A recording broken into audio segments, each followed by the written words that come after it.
Okay, hi everyone. We'll do our press conference with Yarra Valley Classic champion, Ashleigh Barty. Questions in the room first and then to online. Ash, congratulations on winning the Yarra Valley Classic. Probably first time you've got a trophy with a wombat on it, I assume? Yeah, very cool. Obviously, when you talk about how the trophies are made, a very touching, almost tribute to my heritage, and very cool to have some Indigenous art, pure art, as a trophy is very cool. Perfect. Over here. Actually, we've had a number of things you want to tick off this week. How many off the checklist have you been able to tick off? There's a checklist. Yes and no. Obviously, we want to stick to our processes and get the right things in place and try and do the right things right from the get-go. And I felt like we were able to do that. Particularly today, it was probably some of the better tennis that I've played throughout the whole week. And Garbina certainly forced me to play at that level. So it was a great final. But happy with the progression of the level of tennis through the week. John? Ash, there would have been times during the year when you were at home and the circuit was going on and you were doing things like, playing golf, watching footy, things like that, that you may have been worried that you get to the Australian Open and there may not be crowds here or there may not be an Australian Open. How concerned were you at that stage that you wouldn't be able to be here in this situation? Yeah, we're extremely grateful to have the opportunity to play, and I think it was a decision that ultimately was out of our hands. It was going to be made by the right people, the government, the health chief officer, all of these people who were making it as safe as possible for us to be here and to play. And I think we're very grateful as a playing group to have the opportunity. So throughout the year, there probably wasn't a lot of thought towards that, because knowing it's not my decision makes me sleep a little bit easier at night. But very, very happy to be here now and have the opportunity to do what I love again. Matt? Was there doubt that creeped into your head about whether you'd be able to come back and play at this level, certainly this quickly?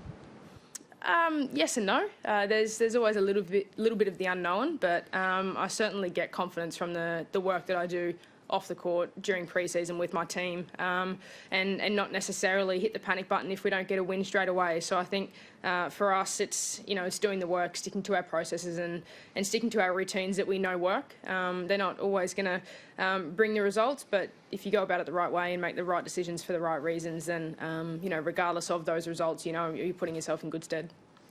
Karen? Ash, when it comes to a home slam, do you feel any more pressure than in the other slams? And if so, is the pressure external or internal?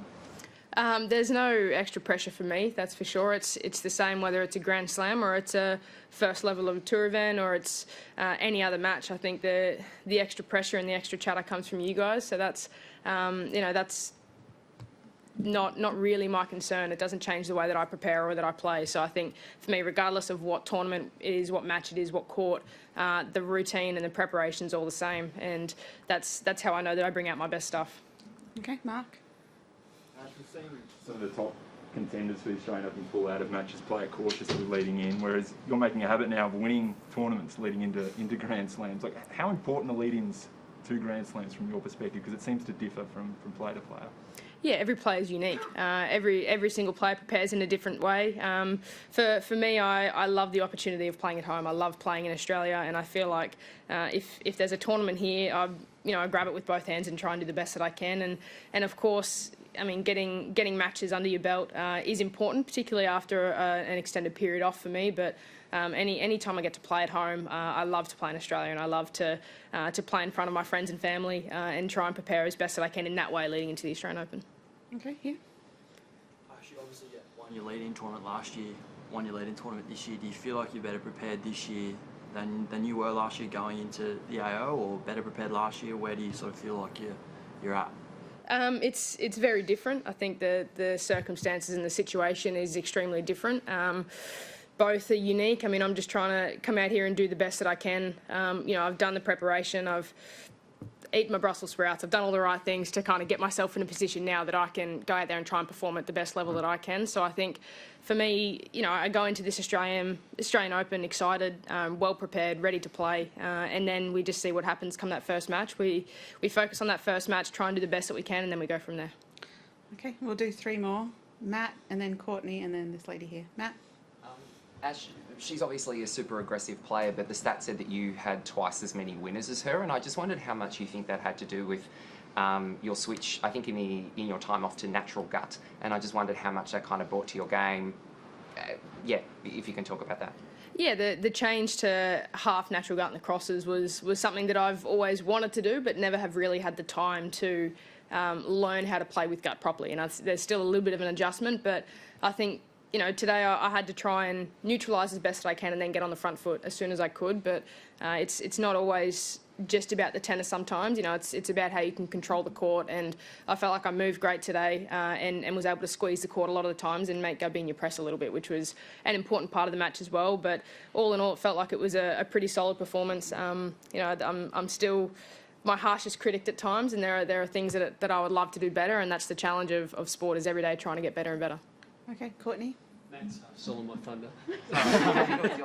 But in terms of some of the other adjustments that you made, putting those to the test against, say, Shelby and also today against Garbiñe, how important was that to hold up, like for those things to hold up in pressure moments? And looking ahead to the Australian Open, your first round opponent, what do you know about her? And how yeah, I mean, it's a big challenge. It's a different challenge every day. Obviously, conditions with the roof closed changes things as well. So it's been a brilliant week in a sense. We've been tested against different opponents, different conditions, different times of the day. So everything almost in a way has been thrown at me this week, and there have been challenges to overcome, and we've been able to do that. And I think that doesn't change for us come Tuesday against our opponent. We go out there and we do the research. I chat to Tyes beforehand, and then we try and bring the match back onto my terms as quickly as possible and as often as possible. Okay, we'll do two more in the room. This lady here, and then finish with Mark. Yeah, Ash, how well placed do you feel in terms of being a contender, like being amongst the favourites this year? Bit of talk about your draw being a pretty favourable one as well. How well placed do you feel to be an actual, I guess, contender? Oh, I feel exactly as the other 127 girls that are placed. We're all in the same draw. You know, I think when the draw predictions are done, I don't think one's ever come true in the entirety of tennis. So I think that's we'll just see how the draw pans out. But for me, my focus is on my first round come Tuesday. We look forward to a new challenge, a different opponent, and that's all I can worry about. That's all I can focus on, and is do the right things for me, do the right things for my team, and then we move from there.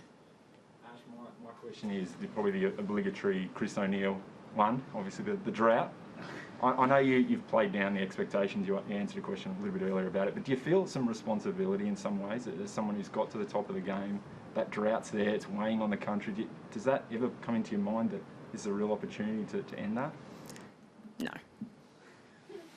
No. No. Okay, thank you. We'll switch online, Sean. Thank you. Online questions. Our first one from the WTA. Courtney, your question, please.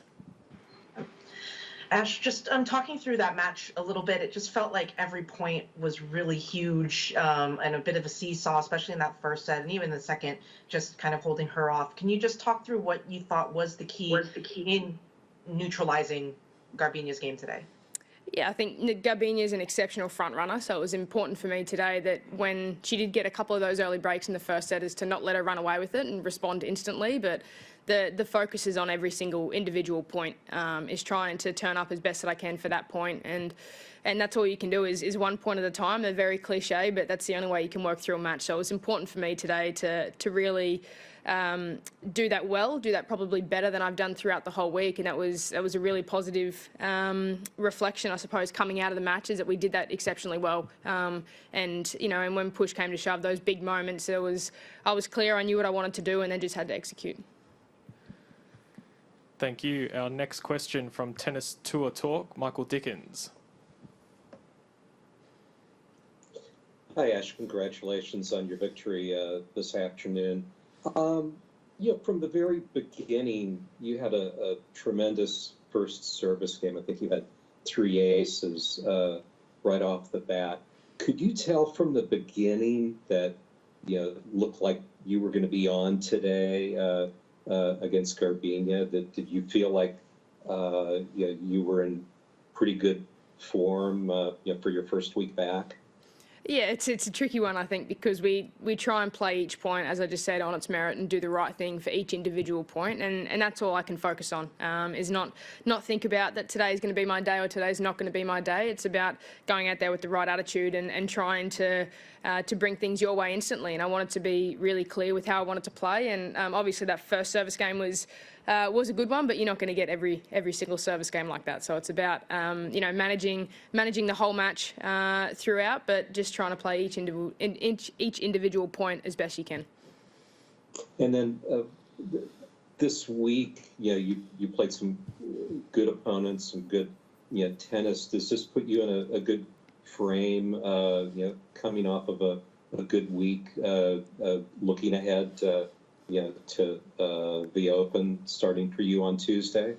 Yeah, this week I played some great opponents and produced some really good tennis, and I think that's a positive thing, is that every challenge that was thrown at me this week, we're able to find a way through, find a way to problem solve and work our way through, and that's what we try and do every single day. In an individual sport, when it's a one-on-one, you're trying to in a way play chess and kind of outmove your opponent. So I think for me that's something that I really enjoy about tennis, and it's certainly very nice to be back testing myself against the best in the world. Thank you. And our final question from Disney, Matt Walsh.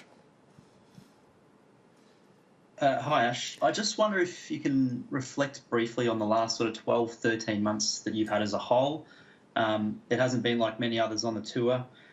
Many others have had on the tour. What do you think was good or bad about your situation, and would you change anything if you had your time again? Absolutely no regrets for me. I felt like it's been a challenging 12 months for everyone all across the world. Everyone's been in a very different, unique situation depending on what country they're in, even what state here in Australia. So I feel very fortunate to have had the year that I have had, and certainly none of my decisions have any regret. I made the right decisions for the right reasons, and I enjoyed my time at home this year. There was nothing but positive vibes and good feelings coming out of the whole year for me, but now I'm really happy to be back now, playing tennis with an opportunity to play in front of a crowd here at the Australian Open is really special. Thank you, everyone. That concludes our press conference with Ash Barty. Thank you, guys.